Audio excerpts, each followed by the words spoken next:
Um, right. Hello, everyone. Welcome to our weekly Sunday meeting. This is the 89th consecutive DMA IMA NDB Meet on all things COVID.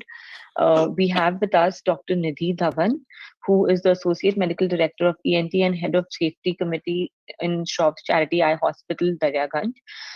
So she has taken over these sessions and she has been enlightening us about all things COVID and everything related to that. So even we've even touched upon inflammation.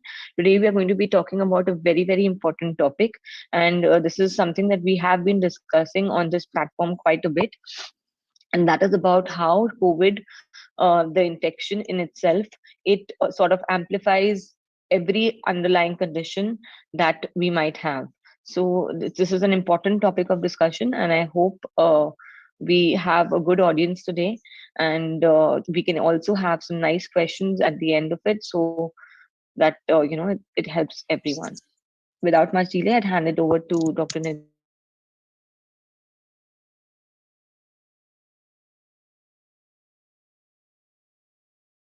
We have been noticing throughout the pandemic with each variant, it's not just Omicron and it's not just Delta, that so in Delta specifically, we saw poor diabetes control. With Wuhan original strain, we saw disordered thyroid function. And in every successive wave, we are seeing that whatever is the pre-existing inflammatory condition in the body somehow gets amplified in COVID. Also, these are the conditions which kind of show up in as a part of the symptomatology of long COVID. And interestingly, there was a study done in Israel, I think in December 2021. It was a long drawn out study, and they came to a very interesting conclusion. And we'll examine that also. The conclusion was that, and everybody who owns a particular condition or area of medicine says COVID uska nahi, COVID uska disease hai. So virologists say it's a viral disease. Epidemiologists say it is a public health disaster. Internists say that it is a disease of the lungs. Immunologists say it is a disease of the immune system, and these people are basic scientists whose main area of interest is mitochondria. So they say that COVID is a disease of mitochondria, that everywhere what you see is on a cellular level or an intracellular level, a mitochondrial dysfunction. So let's first do the update of the global situation and then see how COVID amplifies almost every pre-existing condition. This is just going to kind of begin to introduce the topic. Mitochondria, being such a small organelle, is one of the most critical components in the cell, and has reams of literature. So we can continue with mitochondria for ages, and we'll see if we need to. So if we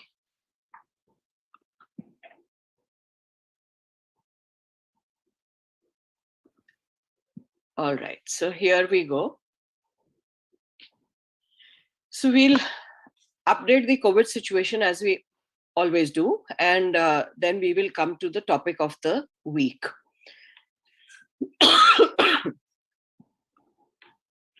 So taking the WHO statistics, we've been cycling between Europe and America as to which one takes the lead. It seems like Europe has taken over. Mostly in the earlier waves, it was US which was leading. That is probably a function of total population, because Omicron has infected everyone. What was fascinating to me was कि अगर किसी को Omicron BA1 हो गया है तो क्या वो BA2 को इम्यून है, और अभी इसकी कोई स्टडी नहीं आ रही है. It would stand to reason that that is so, because basically it is Omicron. So the immune signature is the same, even though the mutations are slightly farther ranging. Southeast Asia always follows the curve, but when India has had its peaks, this purple zone has gone up. And if you look at Africa, you can barely see that blue thing in the bottom. Something that we have been discussing from the start. That's despite Africa's HIV status, Africa's poor medical infrastructure, and even then they are doing well. The thing to note is that trends have been similar all over the world.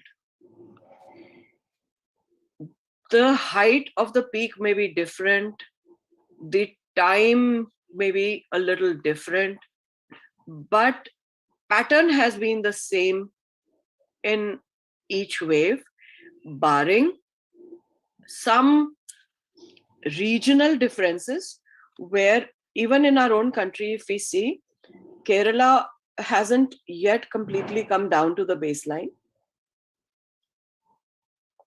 And all other states have. So there are some regional differences, and those require more analysis. I'm sorry. So looking at the variant situation, US and UK 100% Omicron, whether it is BA1 or BA2, as yet no clarity, probably BA, a mix. So when we say that there is, and I'm wondering if I got BA2, that's why I'm saying this. So when you say that, you're repeatedly testing negative, but you are certain that you have COVID, it could be BA2. So if that is so, then these are kind of parallelly running. Whichever one has a higher transmissibility and a higher reach will infect the entire population. In India, we say it is 99% coverage, Japan 99% coverage. Africa, if you see, has started now coming down. तो यहाँ पर Africa में 100% जा चुका है, और थोड़ा थोड़ा इनके हिसाब से डेल्टा दिख रहा है, लेकिन केस नंबर्स नहीं बढ़ रहे. Italy, there is this unidentified or others, which is nearly 5%. Delta still about 9%. Last week, Denmark has also lifted all COVID protocols. जिसको जो करना है करो, no mask mandatory. My projection is that before 4th of July, US also will, lift everything.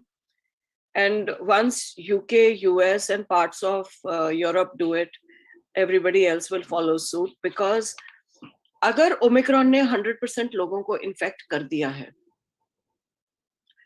तो some level of immune recognition of the virus and some level of,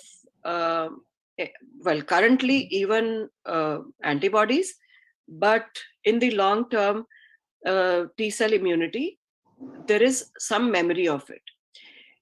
And barring Delta, which was of course a very, very bad variant, you see that in every wave, the symptomatology is a little different and the variants don't cause the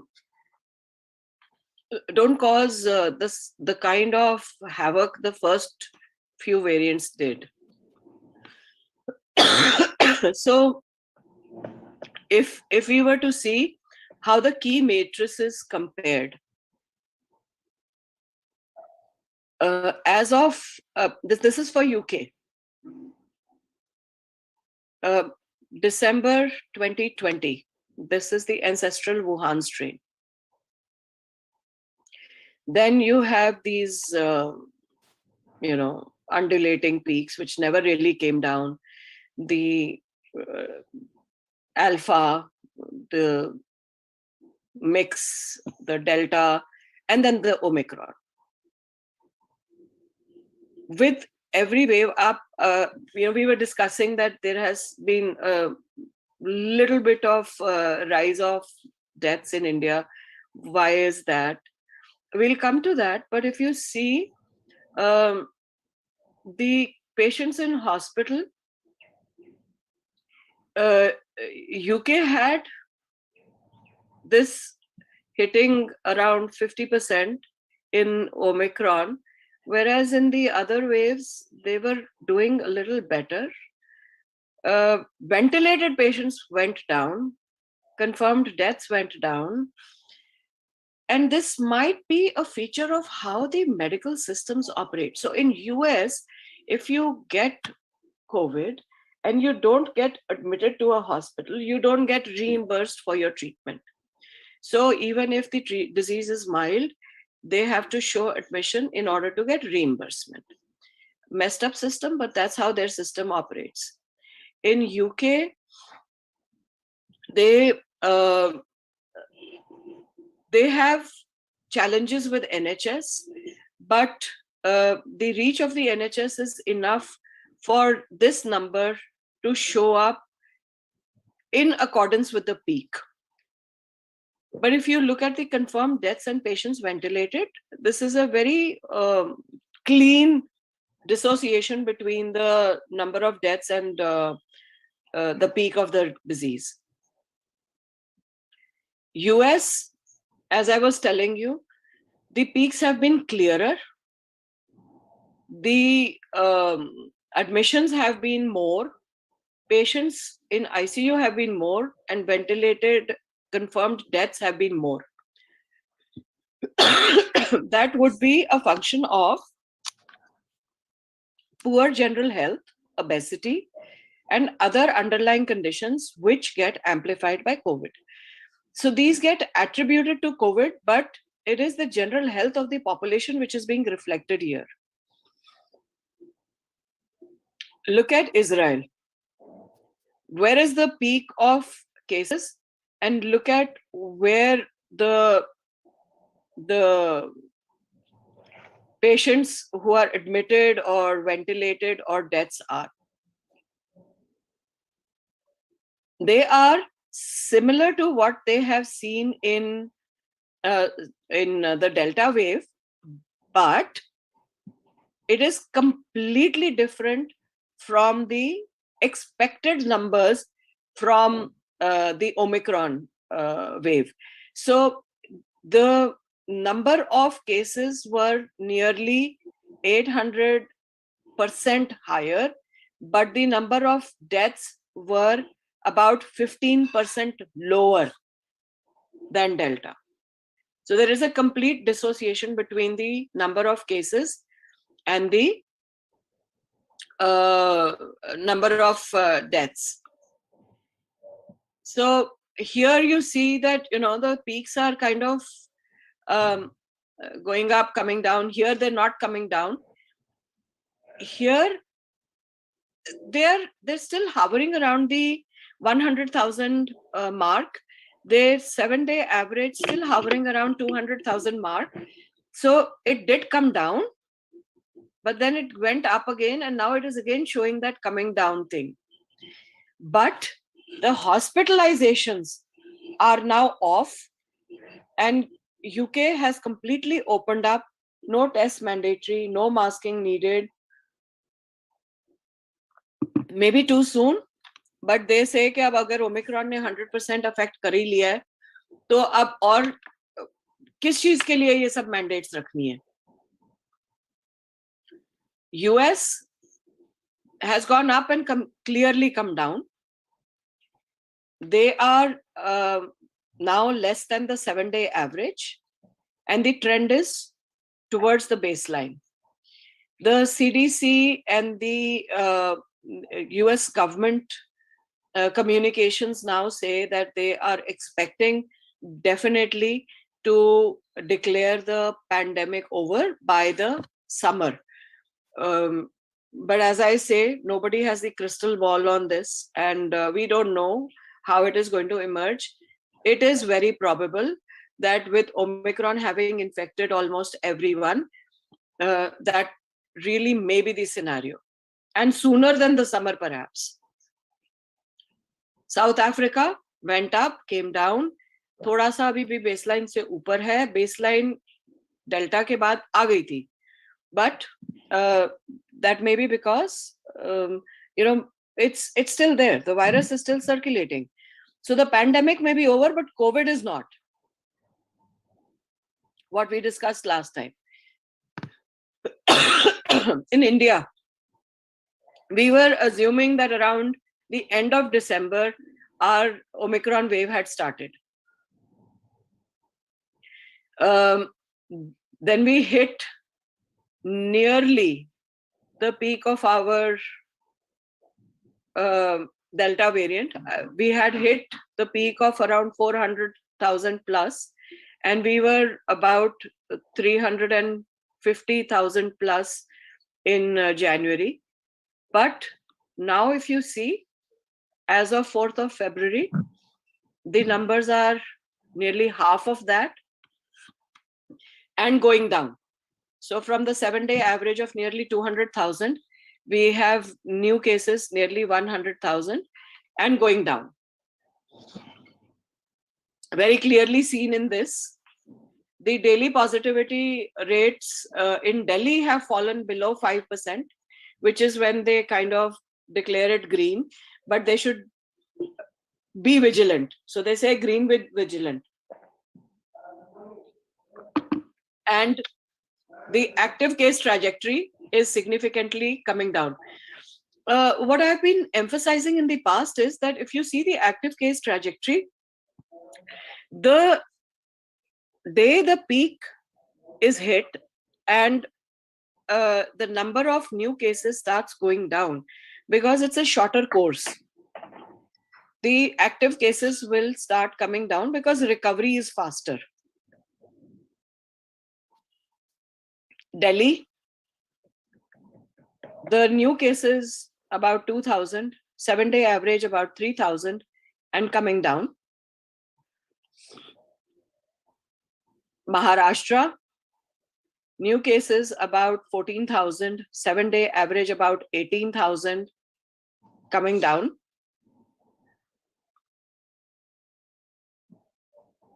Uttar Pradesh, new cases around 4,000, 7-day average around 6,000 coming down. And you see the nature of the peak. It goes up sharply, comes down equally sharply. And Kerala. In this period, Kerala never really came down. But here you see, it is showing a significant trend towards coming down.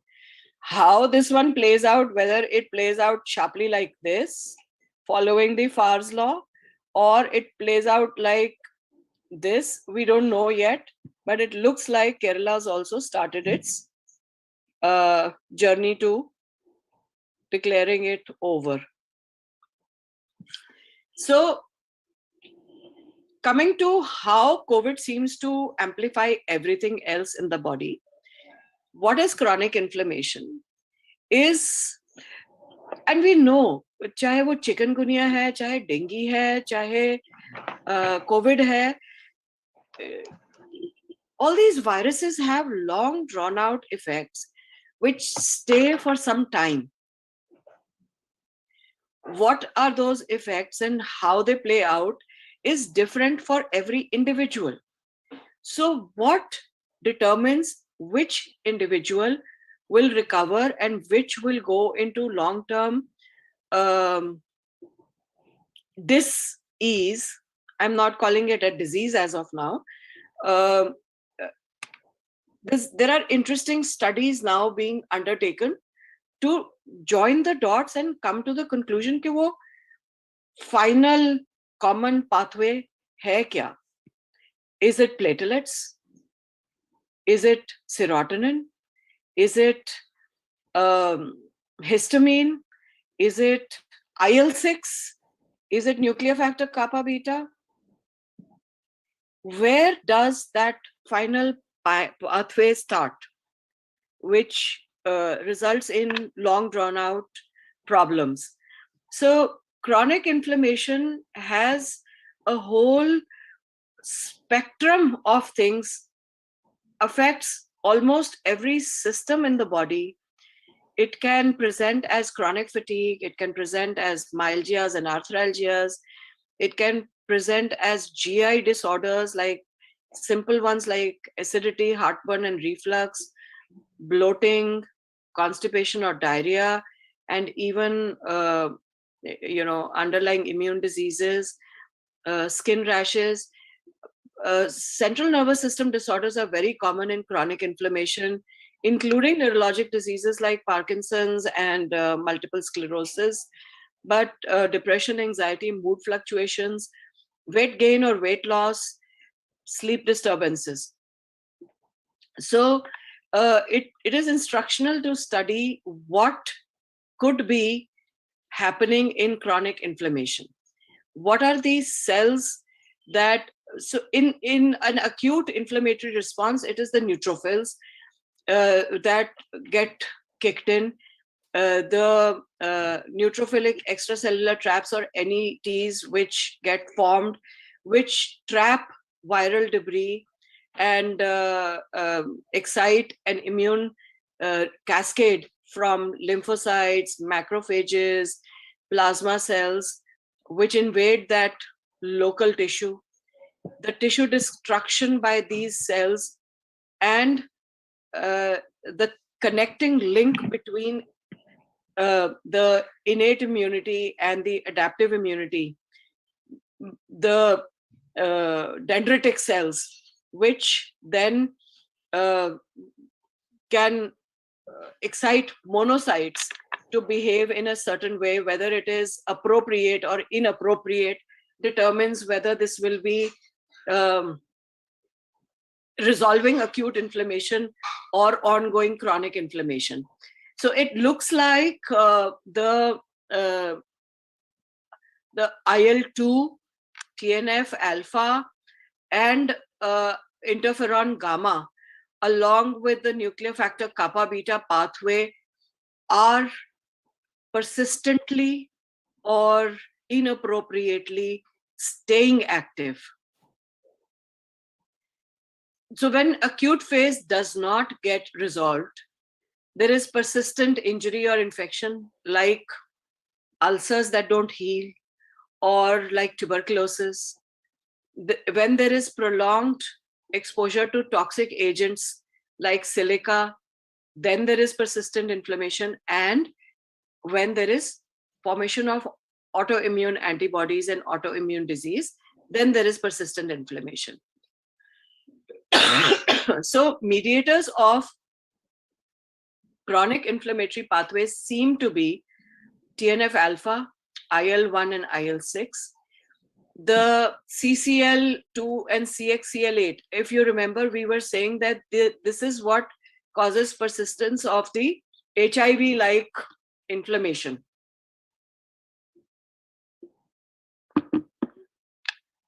And an HIV specialist had tried Maraviric and said, Maraviric works there and Maraviric will work here because it works on this pathway. Persistent higher levels of histamine and bradykinin, and we've seen this how it plays out in rhythm abnormalities, in persisting allergies, and the icosanoids, where you can have pain, inflammation. Now, interestingly, at least histamine, bradykinin, and icosanoids can be countered by endorphins. And we all know how we can get an endorphin rush. हमारे को सबको पता है कि अगर हमारे को कोई चीज बहुत खुश करती है after a reasonably moderate activity.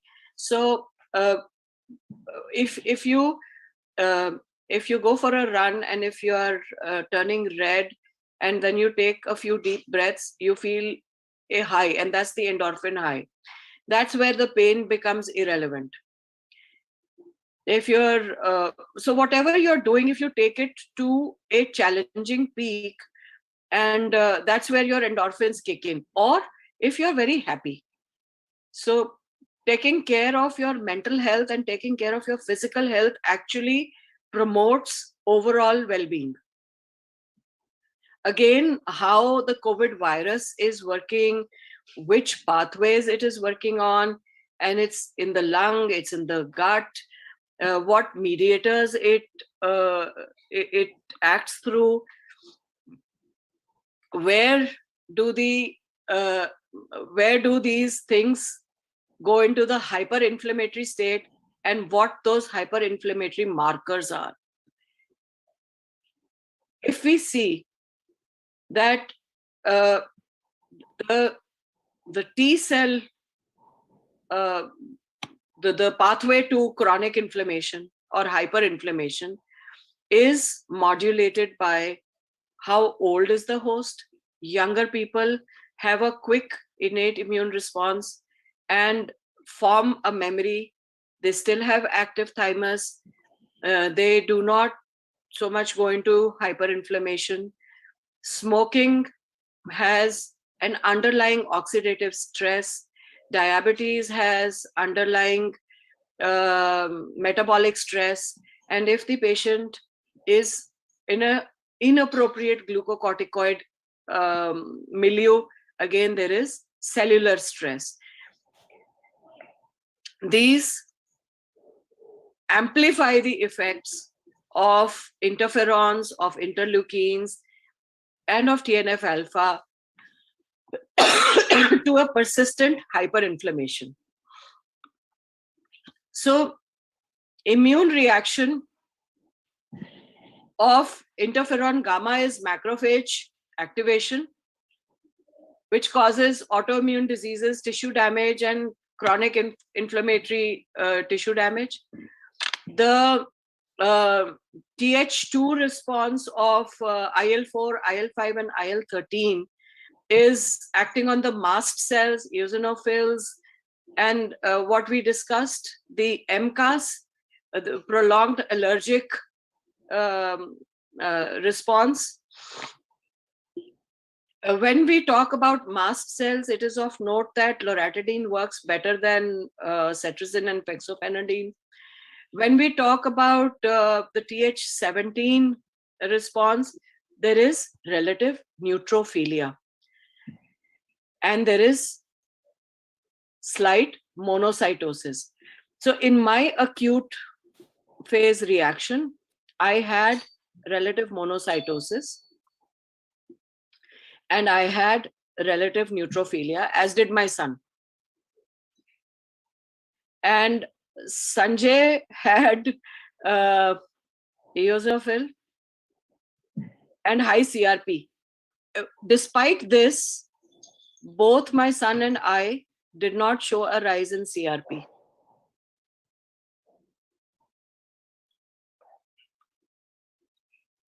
Were you taking colchicine? Sanjay took colchicine. I did not. I took loratadine. Okay. So that's what I'm saying, you know, it is very small pointers to, and all these pointers are important for us to follow. As I was telling you, we should be treating these symptoms and we should be following these signs. And these signs are all around us. अगर हमें पता होगा कि if we know that we have to, so anemia again is one of the things that I am sure you've also seen, that hemoglobin tends to go down. So what sir used to say is that 1 gram to girega in the 15 days, especially in the susceptible ones. Yes. And I'm then saying it comes that, back without and then treatment. it comes back, and then Without it comes treatment. back. Yeah. So at a molecular level, you're looking at TNF alpha, you're looking at interleukins, you're looking at a lot of molecules. At a cellular level, you're looking at dendritic cells, you're looking at monocytes, and you're looking at macrophages. And this is how the innate response is going into an adaptive response, which will either settle down to a memory which allows the body to react to the next trigger, or will persist into a chronic inflammatory state. So this is इसको तो मैं यहाँ से हटा दूं अभी. We'll come to that. So this is how they say that SARS-CoV-2 is actually a mitochondrial disease, and how is it affecting the lifestyle and aging of the population is what they have studied. They studied mitochondria from the lungs, they studied mitochondria from the blood, and they found, interestingly, that the mitochondrial dysfunction was more pronounced in the blood than in the lungs. So they thought that this is not possible because main pathology to lungs mein hoti hai. This was for the Delta wave. Then they specifically took the immune cells, the neutrophils, the monocytes, the macrophages from the lung tissue, and they examined the mitochondria from those immune cells. And the mitochondria in the immune cells showed dysfunction. So they said, okay, so this proves that it is an immune disease affecting mitochondrial function, which is the powerhouse of the cell and which regulates a lot of energy needs of the cell. So all the oxidative damage that you see, all the, and they said that this moves the body towards glycolysis and hyperglycemia, which is what we observed in the Delta wave. Going by that, Omicron के साथ तो हमें hypoglycemia observe हो रहा है. So everything is so intricate and nuanced that several pathways are getting activated. The common molecular pathway is still fascinating, and basic scientists are collaborating with clinicians to understand what is going on in the body. So they said it's the immune cells from COVID-19 patients that display compromised mitochondrial nuclear expression, co-regulation, and rewire the body towards glycolysis and hyperglycemia. So what is really the role of mitochondria? Mitochondria are the powerhouse of the cell, but they are significantly involved in telomeric health, in longevity, calcium homeostasis, regulation of innate immunity, programmed cell death, and stem cell regulation. So if you have healthy mitochondria, then you have good health and you are able to live longer and live healthily. Mitochondria, interestingly, come from the mother. So there is there's a joke that if you want good mitochondrial health, choose a good mother who has good mitochondrial health. But that apart, there are some ways in which you can improve your mitochondrial health. This diagram we've all made in our MBBS days. And it's not just about ATP. So mitochondria do a lot of things. A healthy mitochondrial nuclear communication results in control of inflammation, a balanced immune response, which is skewed towards CD4 and CD8, and a robust B cell response, which means that you will have a good fight with the virus or whatever attacks you when it attacks you, beyond which it will resolve. Now, when aging or age-related diseases cause metabolic imbalance, they also damage the mitochondria. And the damaged mitochondria cannot mop up the free radicals of oxygen.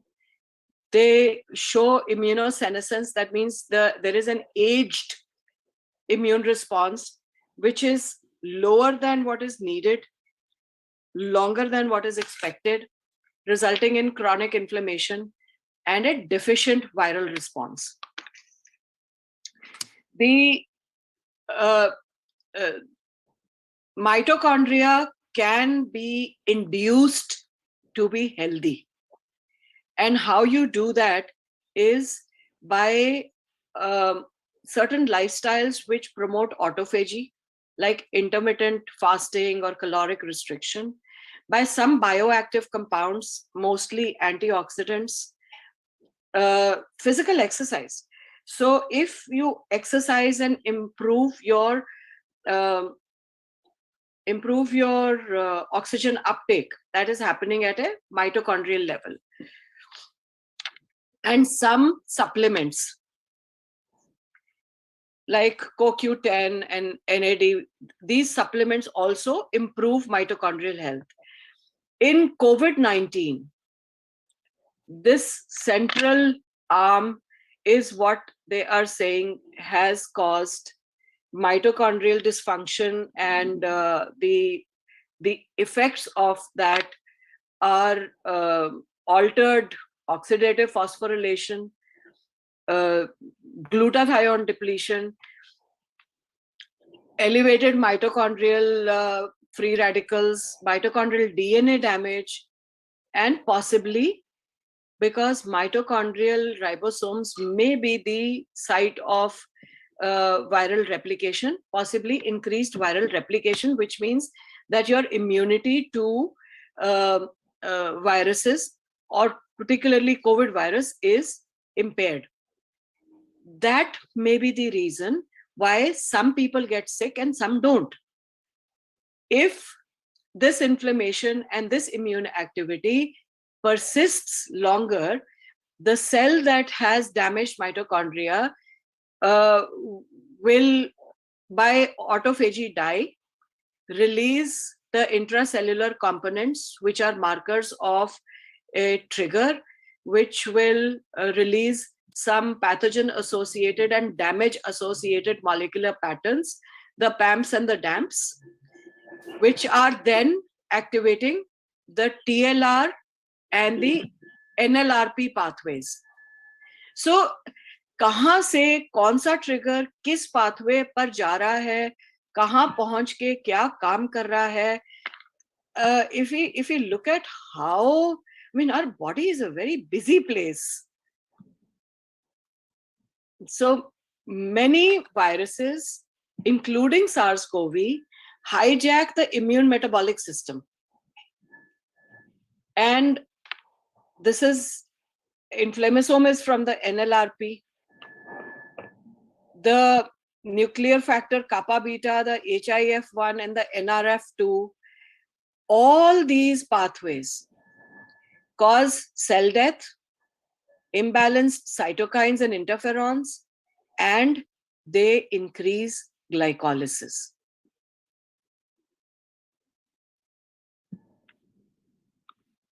So if you have a we discussed hormesis also some time ago, but if you have a non-hormetic lifestyle, that means if you do not trigger your body to act and it does not respond to a trigger, then adipose tissue will be more, muscle tissue will be less. There needs to be a balance of the two. So over exercising also tends to create this imbalance. The anti-inflammatory, antioxidant uh, molecules in the body help to stay in hormesis. Hormesis is when, whenever there is a trigger, there is a biphasic or a triphasic response to that trigger. And initially, you will notice that the body's response is magnified and then gradually falls and then might rise again to a point of no further returns or diminishing returns. So look, what I say about hormesis is that किसी भी चीज की अति खराब होती है, जो ये कहते हैं ना, this is the exact like graphic representation of that. Absolutely. So when people say na ke so marathon runners got COVID after their long runs. Now they're supposed to be the fittest people with the best aerobic systems. But a long run put their hormesis to challenge and decrease their immunity. So there is a dysfunction at organellar level, and that causes the formation of damage associated molecular patterns, which are internalized by neutrophilic mitochondria, which release inflammatory mediators. And if this is the pathway, it keeps getting amplified to severe COVID, or it can go into long COVID if the initial response is managed well. So innate immune responses are to decrease TNF alpha, to decrease IL-12, to increase IL-10, to decrease natural killer cells, to decrease M1 and increase M2.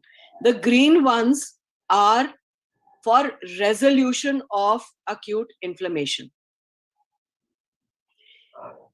If TNF alpha rises, then you are through the nuclear factor kappa beta pathway going down the path of chronic inflammation, which is mediated by IL-17. Th2 and T regulator cells in the good adaptive immune response will go up and manage it to resolve it in time.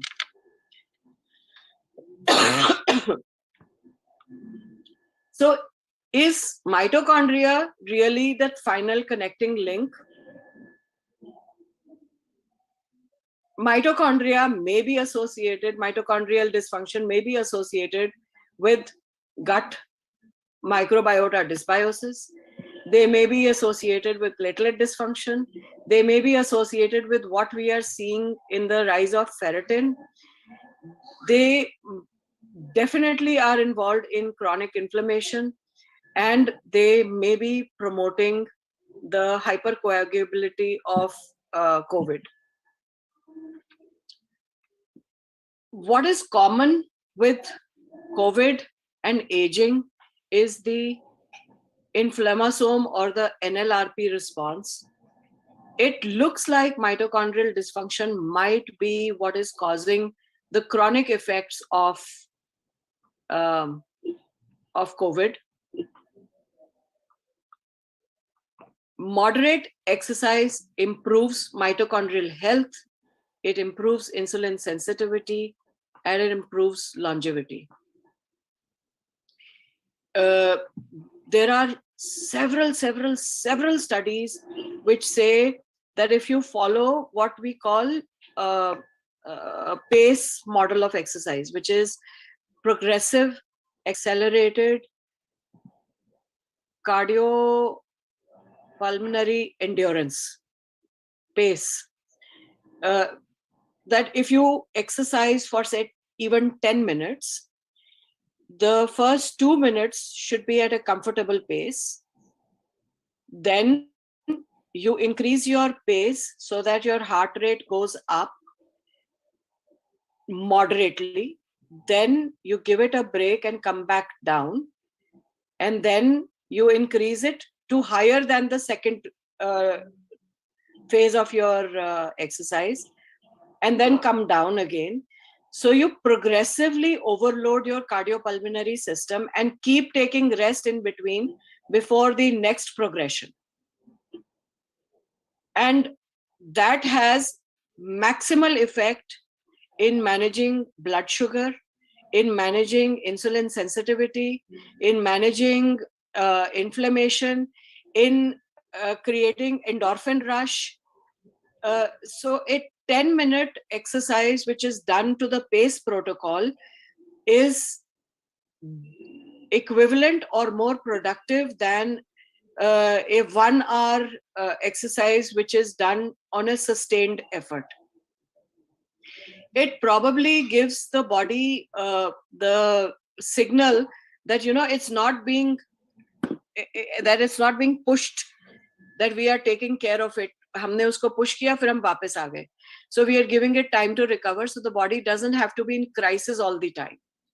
This is training and not pushing into crisis.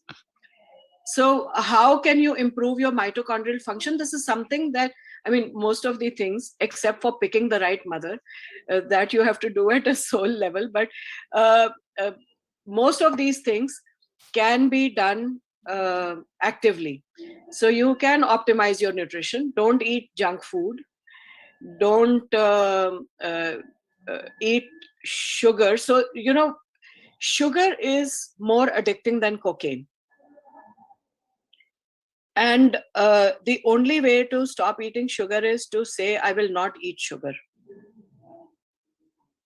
Because incidentally, we बहुत sugar जाती है.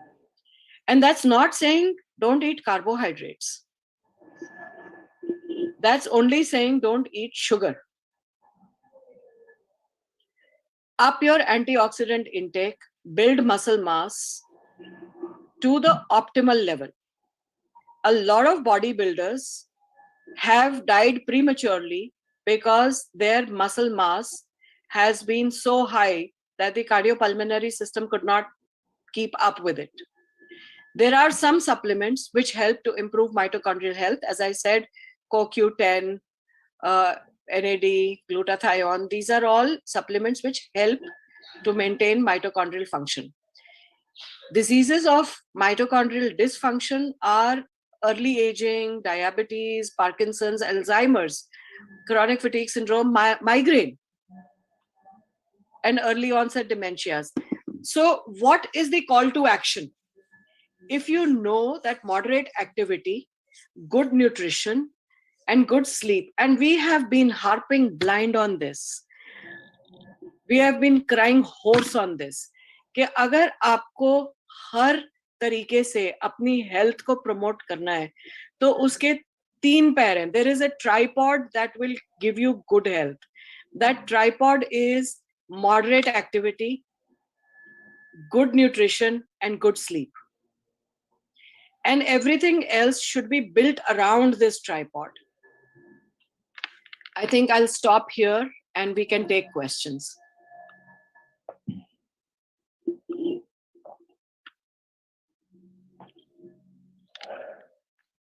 That was a brilliant session, and I think much needed, the need of the hour at the moment, with a lot of people sort of entering that post-COVID phase. This is, in good time, the discussion.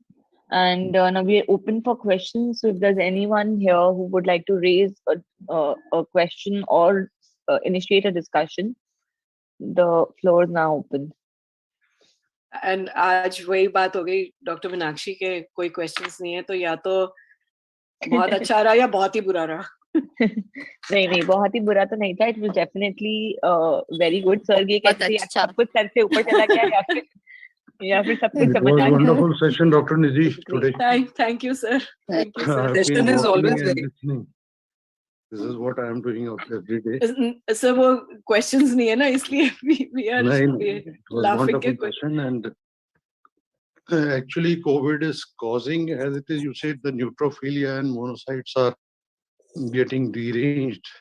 Ji. My understanding also, the clotting and thrombocytopenia is also one of the major issues which is being seen.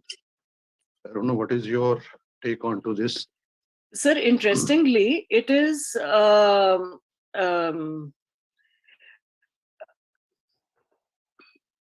interestingly, what I feel is कि thrombocytopenia के बावजूद mean platelet volume is rising,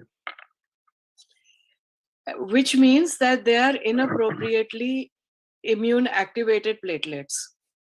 So cellular level पर तो बहुत सारी चीजें हो रही हैं. Correct.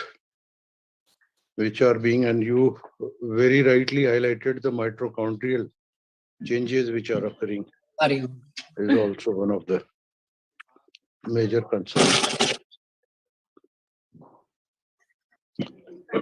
Madam, जी. you have mentioned about the increasing the body mass muscles. जी. In fact, I'm a lean person, and I have tried many times. My mother was healthy, but my father was my same.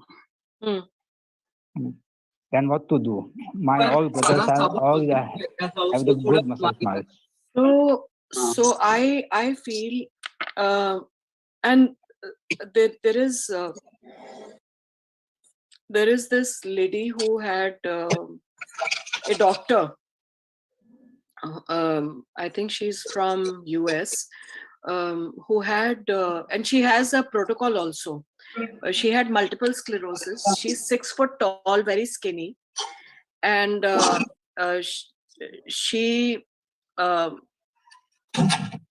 she's the one who's given, what is it called? I think TAL protocol.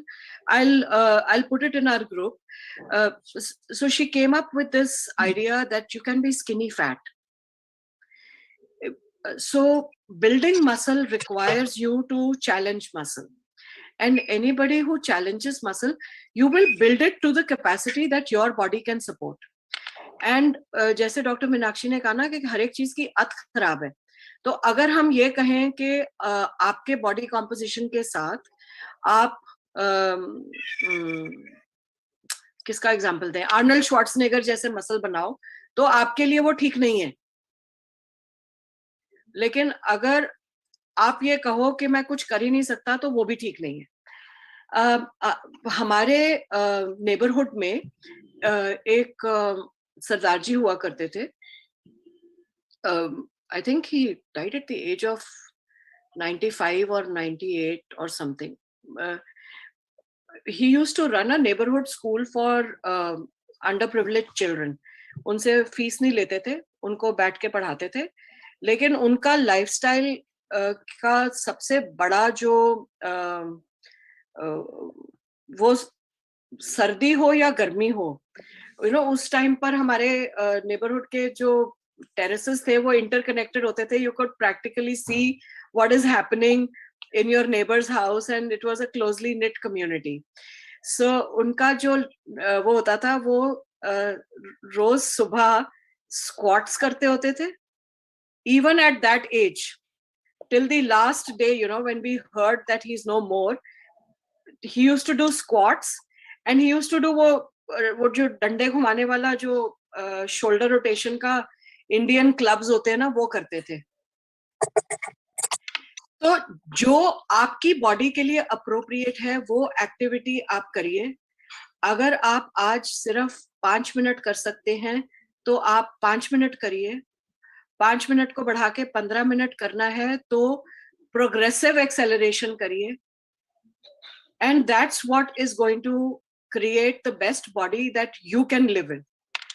don't go by global standards, don't go by comparisons, compare only to your baseline health. Yes, that is good. Yes. I am running 71 and I have not diabetes and not even hypertension. See sir, देखिए.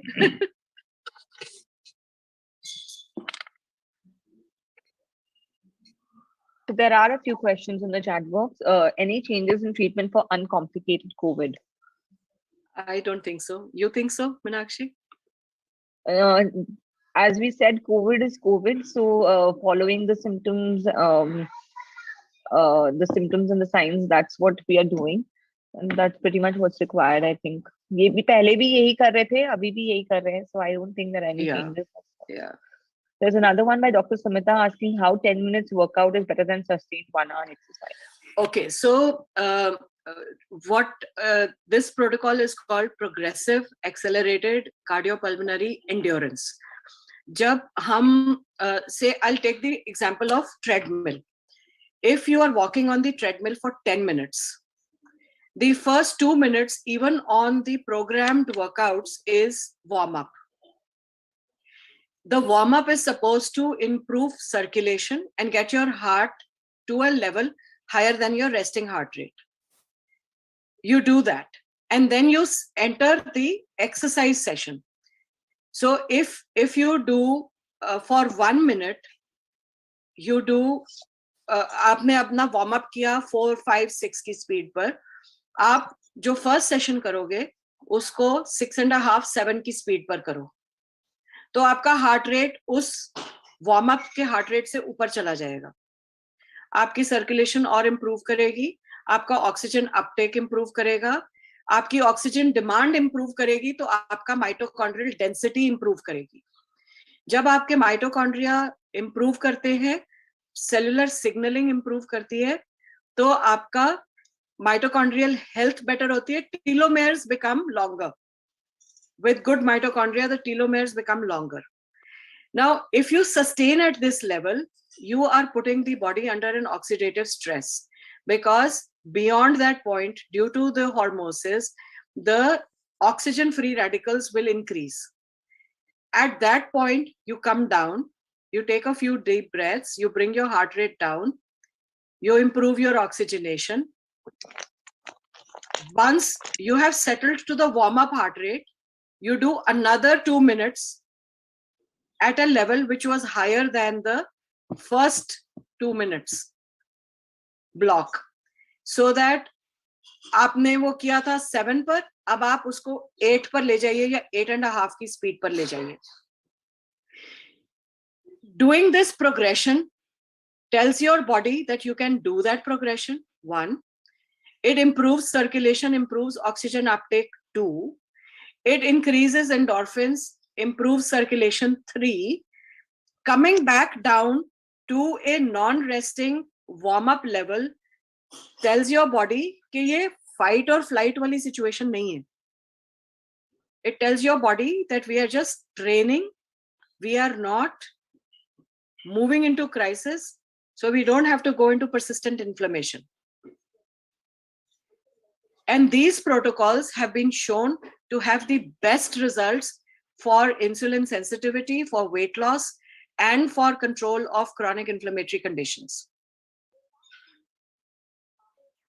I think that is how the staircase also works. कि आप जब ऊपर जाते हैं तो आप अपने कार्डियोपल्मोनरी सिस्टम को टैक्स करते हैं, जब आप नीचे जाते हैं तो आप रिलैक्स कर रहे हैं. अगर आप रुक नहीं रहे हैं तो आप सस्टेन कर रहे हैं एफर्ट को with every staircase up and down, and that's one of the most effective time efficient ways to improve your general health. Excuse me, can you explain about this availability of NAD glutathione? This is at a molecular level in the mitochondria, ma'am. वही मैं कह रही थी कि अगर मैं बहुत detail में जाऊंगी तो हम इसके ऊपर किताबें लिख सकते हैं. But we'll not leave this here. We'll do it in the next talk, the molecules that are in the mitochondria and how we can improve that health. And what about this thymosin alpha we have been advising for monocytosis? Thymosin alpha is not for monocytosis. It is for exhausted lymphopenia. Okay. Then how do you give it doses and all? For lymphopenia, what is the dose? Ma'am यहाँ पर live पर नहीं, वो बाद में बात करते हैं. Okay. But yes, it is for exhausted lymphopenia. It's not for monocytosis. आप पोस्ट कर देना. जी.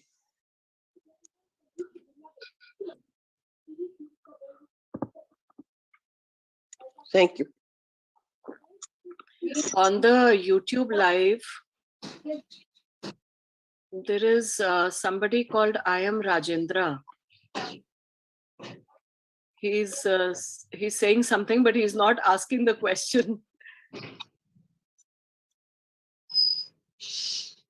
Vaccination can affect your gut immune system if you take all 3 doses.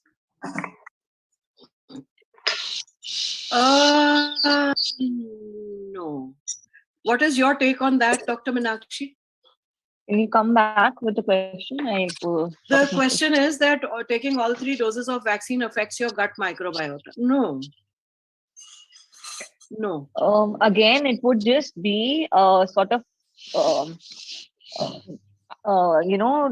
sort of exaggerating the underlying issue. Yes. That's all that it would do, is what I feel. So you said it in a very sophisticated manner. When I take my sessions, it's for the general public. So जो मैं कहती हूँ कि जो दबी भी बीमारियां होती हैं उनको भागती है COVID. That's how I sort of explain it to them. So if there is any underlying issue, I think that yes, the COVID or the vaccine might precipitate some issues there.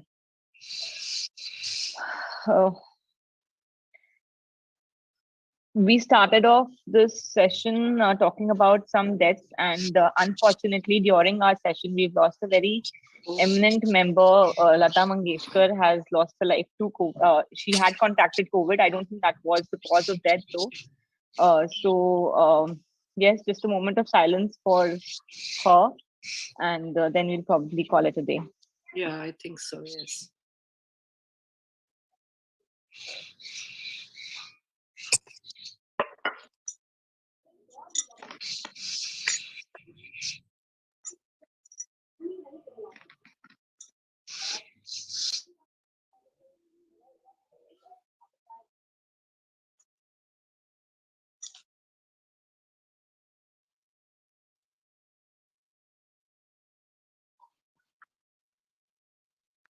Thank you all for joining us in this moment of solidarity for Lata Mangeshkar, who's just taken a new birth, jaise sir hamesha kehte the.